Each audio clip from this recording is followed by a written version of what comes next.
Les 3 techniques clés de l'écoute active. L'écoute, dans mon métier de négociateur, c'est une arme. On utilise l'écoute non pas pour convaincre, mais pour comprendre. Je dois comprendre la personne qui est en face de moi. Et une fois que j'ai étudié, grâce à la conscience externe, son profil psychologique, son profil culturel, eh bien, je dois dans la discussion aller valider mes hypothèses, comprendre ce que souhaite cette personne, quel est son intérêt. Et pour qu'elle le fasse de manière efficace, je vais utiliser une technique qu'on appelle l'écoute active.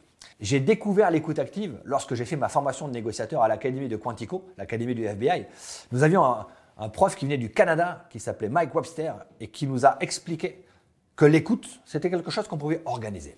Il nous a présenté les outils du psychologue américain Carl Rogers. Carl Rogers s'est aperçu que quand il interrogeait les personnes qui l'accompagnaient, eh bien, il orientait leurs réponses en fonction des questions qu'il posait. Et ça le contraignait parce qu'une réponse orientée, ce n'est pas une réponse authentique.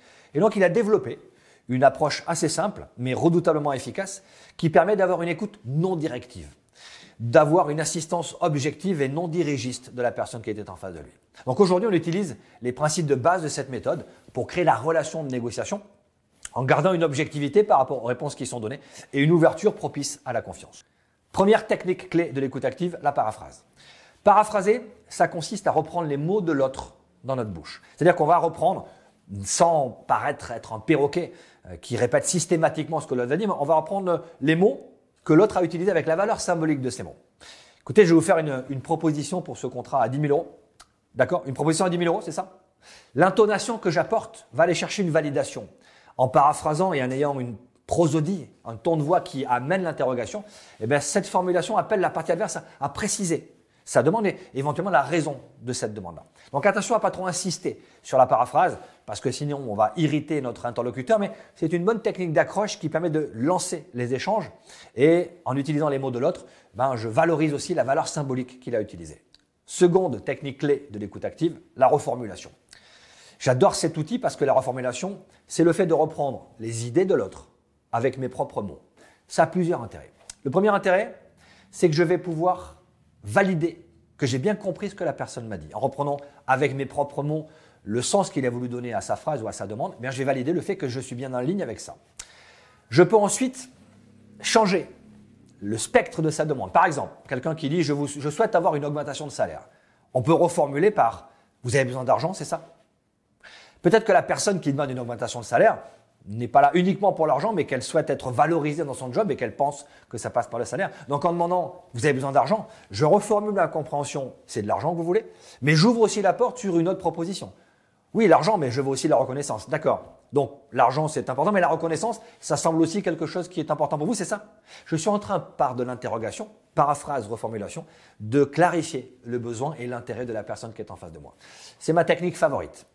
Elle assure de la bonne compréhension de l'affirmation qui a été faite et puis elle amène soit une précision, soit tester une autre hypothèse d'intérêt. Troisième technique clé de l'écoute active, verbaliser l'émotion. Si vous suivez mes vidéos, vous savez que pour moi, la gestion des émotions passe par leur acceptation, leur verbalisation et leur reconnaissance. Verbaliser l'émotion de l'autre, c'est ce qu'on appelle l'empathie. Empathos, ça veut dire souffrir dans l'autre. Souffrir dans le sens originel du terme, c'est-à-dire ressentir ce que l'autre ressent sans le partager. Si vous partagez, l'émotion de l'autre, c'est de la sympathie, sympathos, souffrir comme l'autre. La reformulation de l'émotion, la verbalisation de l'émotion, emotional labeling, comme disent les anglo-saxons, ça permet de mettre une étiquette sur l'émotion qu'on a pu percevoir et c'est ce qui va la rendre légitime pour la partie adverse. Quand je reconnais que quelqu'un est en colère, j'accepte que l'expression de sa colère soit légitime. Et c'est ce qui va généralement lui permettre de la contrôler, de la maîtriser, donc d'éviter que sa colère ne se dégrade en agressivité. Cette technique marche particulièrement bien quand l'émotion de la partie adverse est réelle.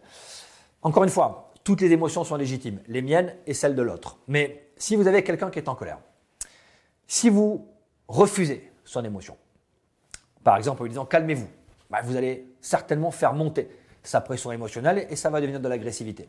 Si vous niez son émotion en ne manifestant aucune réaction par rapport à sa colère, même chose. Vous êtes en train de nier le droit qu'il a ou qu'elle a d'être dans cette émotion. En verbalisant l'émotion, vous allez la rendre crédible et légitime et c'est ce que je fais souvent face aux gens en colère. J'évite de dire « je vous comprends ». Parce que je vous comprends, c'est difficile. Comment je peux vous comprendre? Je ne vous connais pas vraiment. Donc je désamorce. Vous savez, je ne peux pas comprendre ce que vous ressentez parce que je ne suis pas à votre place. Mais dans ce que vous me dites là, oui, je comprends que vous soyez en colère. Le fait de dire ça, et c'est la technique de verbalisation de l'émotion, va légitimer l'émotion de l'autre et va lui permettre de la contrôler pour qu'elle ne se dégrade pas à l'agressivité.